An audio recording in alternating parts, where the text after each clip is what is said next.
What's up, party people? MH Smith here, and I'm back with another one of the...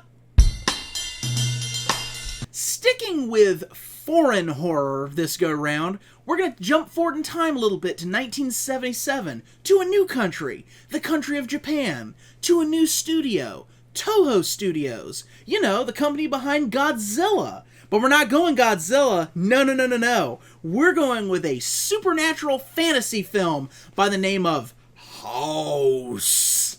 It is written and directed by the name that is now on your screen that I'm not even going to attempt to pronounce because I will just butcher it.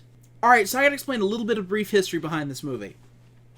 So Jaws came out in Japan in 75. And it was a huge hit in Japan. So Toho, the company behind Godzilla, already good at making monster movies, decided, you know what we need a scary adventure movie in the vein of Jaws. Because by this point they weren't making Godzilla movies anymore. Although they totally have the know-how to do a monster movie, despite, because Jaws was a monster movie.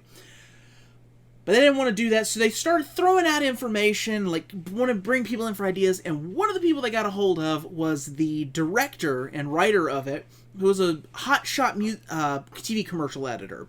And his idea for it, because I don't know horror, well, what's scary? So he asked his young daughter, who was a under the age of 10 child, what's scary? And what she gave him is what this movie became. Let me tell you what she came up with, because it happens to be a lot of the things that are awesome in this movie.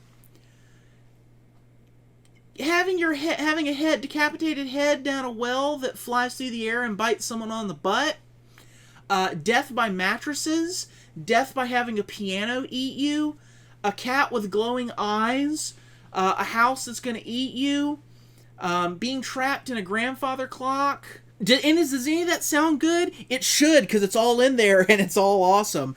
House 1977 is without a doubt the most bonkers movie I have ever seen. And I love it because it's so bonkers. For those members of my audience who may or may not have experimented with drugs, hallucinogens, things I have never endured or attempted to endure, you don't need to. Watch House. House is an acid trip. There's no other way to describe it. It's visually insane. A lot of the outside shots are matte paintings that are just gorgeous to look at. Your lead characters are, I believe, 7 Japanese schoolgirls who are going to stay with the main schoolgirl to stay at her aunt's house in the country because she's mad that her dad is going to remarry this new woman who she's never met before, who is constantly in an angelic breeze whenever she's introduced.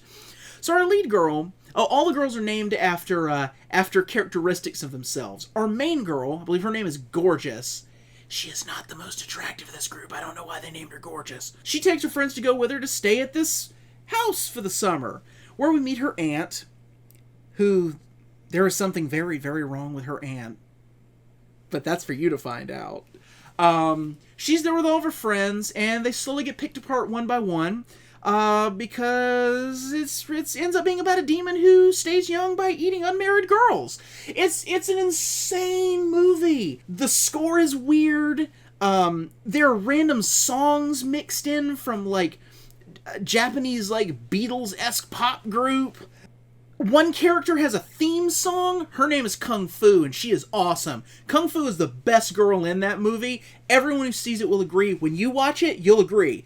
Kung Fu, # Kung Fu is waifu. How can she not be cool? She does Kung Fu, and she gets a theme song whenever she does anything cool. It's great.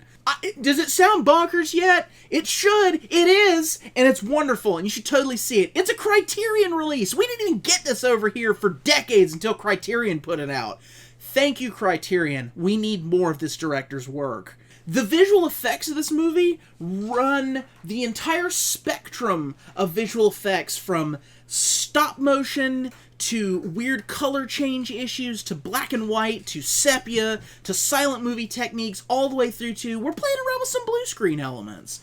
All designed to make this weird, wacky, displaced, but strangely enough, ending on a really heartfelt message of love conquers all, you will feel feels.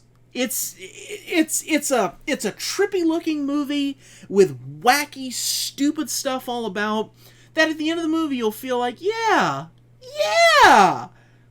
wait a minute, everybody's dead, why am I yelling this, but yeah! Oh, it's a wonderful movie. It's a wonderful movie, and it's definitely, without a doubt, one of the top 5